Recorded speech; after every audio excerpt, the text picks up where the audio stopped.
Market இன்னைக்கு எப்படி இருக்கும் அப்படின்னா, நேத்து நம்மளுடைய மார்க்கெட் இல்ல. மீடியால நெறைய விஷயங்கள ட்ரம்ப் பேசியிருக்காரு. அதனுடைய தாக்கம் மார்க்கெட்ல டெஃபினட்டா இருக்கும்.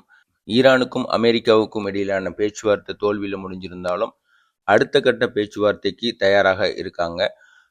ஏன்னா, அமெரிக்கா இந்த போர்ல ஆல்மோஸ்ட் அவங்க தோத்துட்டாங்க.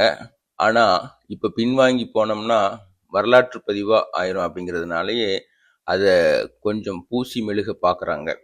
ஆனா, இதனால வேர்ல்டு லெவல்ல ரீட்டெயில் ட்ரேடர் பெருமளவு பாதிக்கப்பட்டு தான் இருக்காங்க.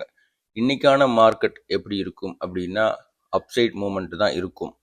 ஏன்னா, அதை மேனேஜ் பண்ற மாதிரி தான் ட்ரம்ப் வந்து அறிக்கை விட்டுருக்காரு.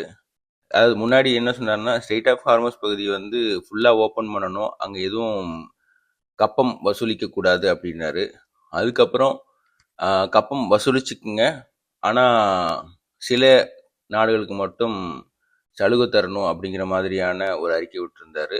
அதுக்கப்புறம் அதை ஓப்பன் பண்ணணுங்கிறதுக்காக 1 வாரம் 2 வாரம் 1 மாசம் கெடு அப்படிலாம் கொடுத்தாரு. இது எதுக்குமே ஈரான் வந்து ஒத்து வரவே இல்லை. இப்போ என்ன சொல்றாரு அப்படின்னா, சைனாக்கு போற கப்பல்கள் அல்லது ஈரானிலிருந்து வெளிவர கப்பல்கள் இதை நம்ம தடுப்போம் அப்படிங்கிறார். அதாவது ஸ்ட்ரெயிட் ஆஃப் ஹார்மஸ் பகுதியை வந்து தடை பண்ணக்கூடாது அப்படின்னு சொல்லிட்டு இருந்த ட்ரம்ப் வந்து இப்போ நானும் சேர்ந்து தடை பண்ணுவேன் அப்படிங்கிற மாதிரியான அறிக்கை விட்டுருக்காரு. இது முட்டாள்தனமான ஒரு விளையாட்டாக தான் இருக்கு. பட் இதனால நாம ட்ரேடரா நம்ம நாட்டில் என்ன நடக்கும் அப்படிங்கிறத வந்து நீங்கள் கொஞ்சம் யோசிச்சு பார்த்து தான் ட்ரேடிங் பண்ணி ஆகணும்.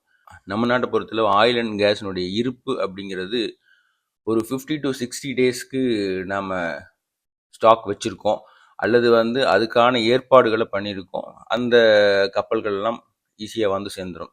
ஆனால் இந்த போர் மறுபடியும் தொடங்கி மறுபடியும் தீவிரமாக மாறுச்சு அப்படின்னா, அது மூலமாக பாதிக்கப்படுறத நம்ம டெஃபினட்டாக தடுக்கவே முடியாது. அது பெரும் பாதிப்பை ஏற்படுத்தும். ஆனால் அந்த பாதிப்புக்குள்ளே போக மாட்டாங்க அப்படின்னே நம்ம நம்பலாம். ஆனால் இன்னைக்கான மார்க்கெட் கொஞ்சம் அப்சைடில் தான் இருக்கும்.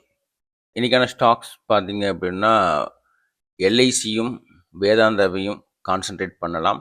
அதில் உங்களுக்கு இன்ட்ராடே பண்ணுறதுக்கான ஆப்பர்ச்சுனிட்டி கிடைக்கும் பட்சத்தில் ப்ராஃபிட் பண்ண வாழ்த்துக்கள். All the best.